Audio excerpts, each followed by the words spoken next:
So we have the advantage. Black people have the advantage of being able to get everything they want.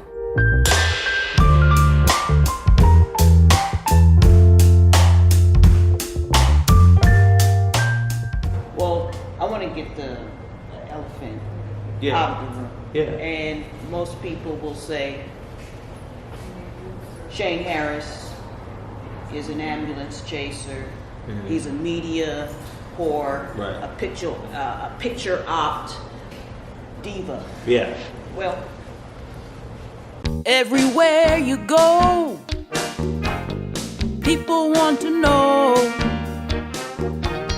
who you are. So we tell them, publish your legal filing with the San Diego Monitor News. Fictitious business names, personal name changes, and probate notices. It's quick and easy with the low-price legal notice leader at sdmonitornews.com.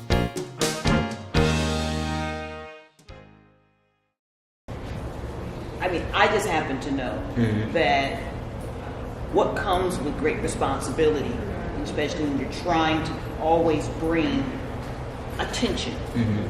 And some of the things that happens to African Americans in this country, what drives the squeaky wheel getting the attention, you have to be in the camera. Right. And what do you think about that reputation of what they say about you in terms of, oh, he's just a media? Well, address that. Well, you know what? It's easy to say that. And I can understand where those people may be coming from. Because when you see somebody on television, the first thing that comes to your mind consistently, and it's always an issue going on, first thing that comes to your mind is, what is this person's agenda? What is their goal? Is their goal to get on TV, or are they really doing the real work?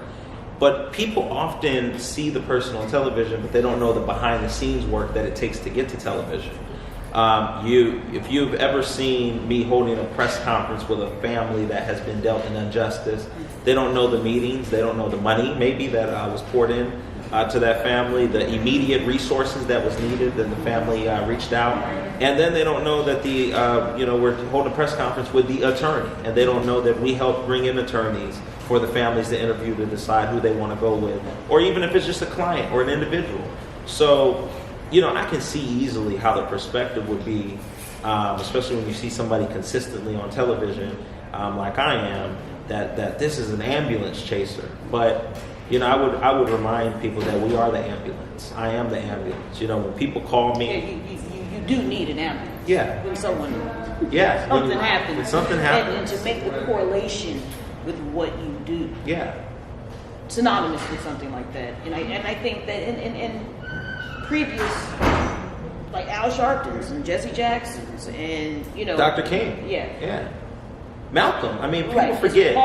People forget Malcolm X, when he left, got ousted out of the Nation of Islam. Let's all be honest. We're at the Malcolm X library.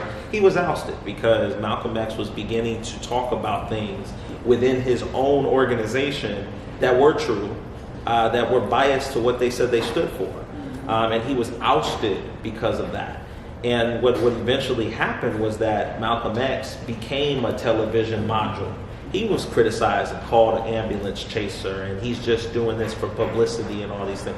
So there's a long history. Any African American or person of color in this country that stands up for something beyond just the norms and is able to accomplish a little bit beyond the norms, they're always criticized as ambulance chasers. They're in it for themselves. It's a publicity stunt.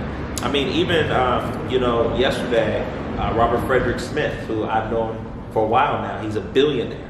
And he announced that he was going to pay off all the Morehouse College students' 2019 debt. Wow. People are out there calling him. He's doing this for the media attention. He's doing this. This man is a billionaire. He's been a black billionaire for a long time now.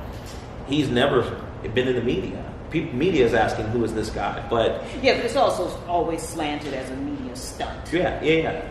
But I'm sure the recipients of the money don't feel that way. Right.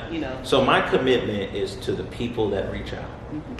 If there's a family that is being not being able to get their house, their apartment fixed, and the slumlord is living in Mexico won't come back to fix that apartment. My commitment is to fight for them. If somebody son has been murdered by police and they call me, my commitment is to be there for them and to fight for them, whatever those needs are. If somebody is being dealt a blow in the education system and you have a child who's not getting the resources, whether it be the good books, the good resources to do school and accomplish their education, then it's my job to fight for them. And so I think that when you really start fighting for things that you believe in, you're going to be criticized, you're going to be ousted. My commitment, though, is to have a dialogue with those people who feel that way. And my thing has always been, I would really, I wanted them to hear just from your perspective, and I don't really think that they, are really pushing for it. I just think that it is always a knee-jerk reaction to it, and you can't deal with issues until you bring attention. Yeah, but what we've got to be willing to do, Cheryl, is we've got to be willing to communicate. Yeah. If you have an issue or a concern with me, let's go to coffee, let's go to lunch. We're not animals. We're people. We're human beings. So, we can go to coffee, we can talk, we can disagree without being disagreeable, even if we do disagree. But at the end of the day, you might win me over, So. All right.